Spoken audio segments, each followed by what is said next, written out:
welcome back. So today we're going to talk about an instrument that most of you probably already know about. They are called the maracas. And most of you already know about these because you've seen these. They're very popular. But we're going to talk about different facts and different things about the maracas today that you might not know about. And I'm going to show you how to make your own. So, first of all, maracas. They originally come from Caribbean and Latin music, but you can really find these things all over the world. So how are these things made? Well, traditionally, they're actually hollowed out from gourds. So we've talked about gourds already, but for those of you who haven't seen my other videos, gourds are like pumpkins. I mean, if you think about the pumpkins that we grow for Halloween, they're similar to that, but they just aren't pumpkins, they're just kind of fruits. And what they do is they take them and they hollow them out with knives, and then they dry them out.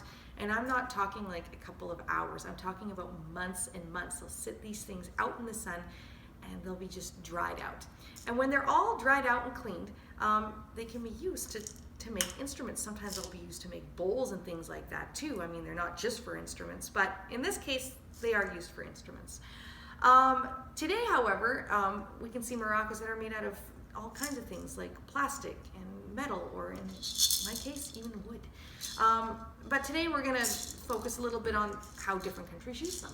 So there are different maracas all over the world. They might not be called maracas, they might be called shakers, but the idea of how they're played is kind of the same. So I mean, you play them by putting them in your hands and shaking them. You can put 2 in each hand, so you can have 4 all together.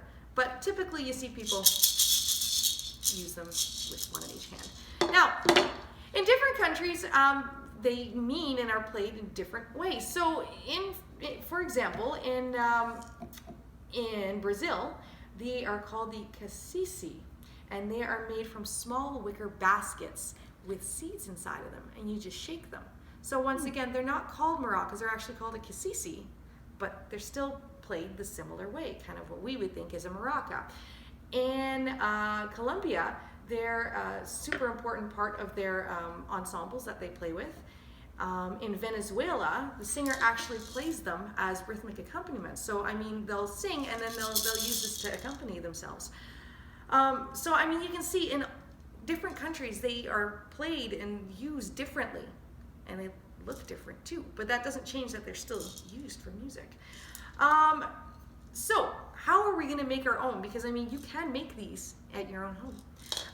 What you'll need are rice, or actually beans, or anything that you can think of that makes shaking sounds. You can use rocks or rice or beans. I use beads today. I'm going to use rice and beads, but you can use beans, anything that could make a nice shaking sound. You can even use old nuts and bolts that you find. I don't know. Depends on what you find. You can use a can. You can even use leftover eggs, plastic eggs. You'll need some elastic or some tape, and I'll show you why in a bit. And you could even use a couple of spoons. So what you're going to do is you're going to start by getting an egg. You're going to open it up and you're going to put just a little bit of rice or beads inside of it. Experiment, because what you put in there can change how it sounds. For example, I have got my little egg here, and this one is filled with rice. This is how it sounds.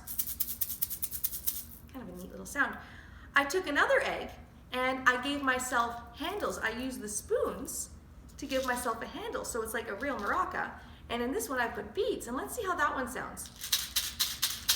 Wow, hey, different noise, different sound. And really, you can add spoons on it depending if you want to have a nice little holder, or if you just want to shake it. You can do that too. If you don't have these nifty little eggs laying around your house, that's okay. You can use a tin can. So what I did is I took off the label, and then I put just not seeds, I put rice in mine. And then I took my aluminum foil, I broke a piece off, and I actually folded it a few times because it was a really big piece, and then that way I can be sure nothing comes off of it. I didn't trust a simple rubber band because I was worried it would come off. So I use tape, but what you could do is you could use a rubber band, wrap it around, and that works just as well, I'm sure. And then you can shake it.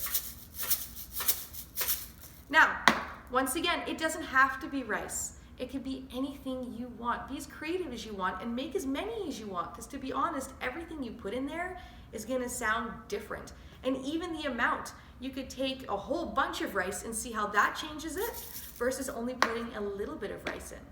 So experiment, try different things, different containers, different items to put inside. Do whatever you want, and you can even decorate it if you want. So once again, that was the maraca. Thank you so much for joining me. Stay safe, and I'll see you next time. Bye.